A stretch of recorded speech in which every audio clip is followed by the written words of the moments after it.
Appelle déjà une nouvelle manifestation nationale. Attention, si vous avez l'habitude de vous frotter les yeux, ce geste anodin pourrait provoquer de graves troubles de la vision. Certains chirurgiens ophtalmologues s'inquiètent et ils veulent sensibiliser le grand public sur les risques liés au frottement des yeux. Et quels sont ces risques et quels sont les bons gestes à adopter? Explication Clémentine Brault, Ludivine Favrel, Hervé Droguet. Se frotter les yeux, comme on peut le voir sur cette image, est un geste anodin. Que ce soit au réveil, en cas d'allergie ou lors d'une irritation.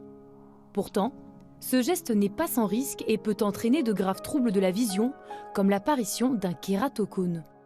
Le kératocone, c'est une déformation de la cornée qui s'accompagne d'un amincissement du centre de la cornée. Et cette déformation provoque des troubles de la vision, comme l'astigmatisme et la myopie.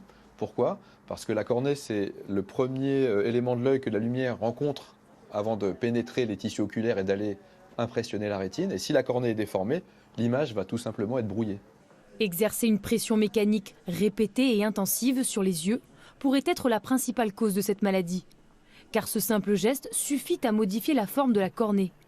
C'est en tout cas ce que révèle une étude menée par le docteur Damien Gatinel sur 300 patients.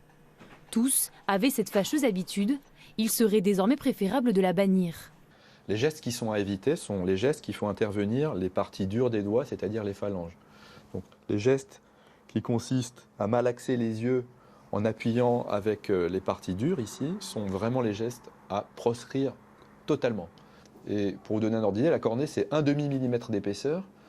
Par rapport à la force véhiculée par les mains et les doigts, c'est considérable.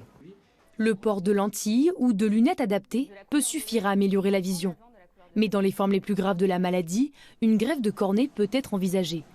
Alors, en cas de gêne ou d'allergie, mieux vaut remplacer le frottement de ses yeux par du collyre ou par une désensibilisation.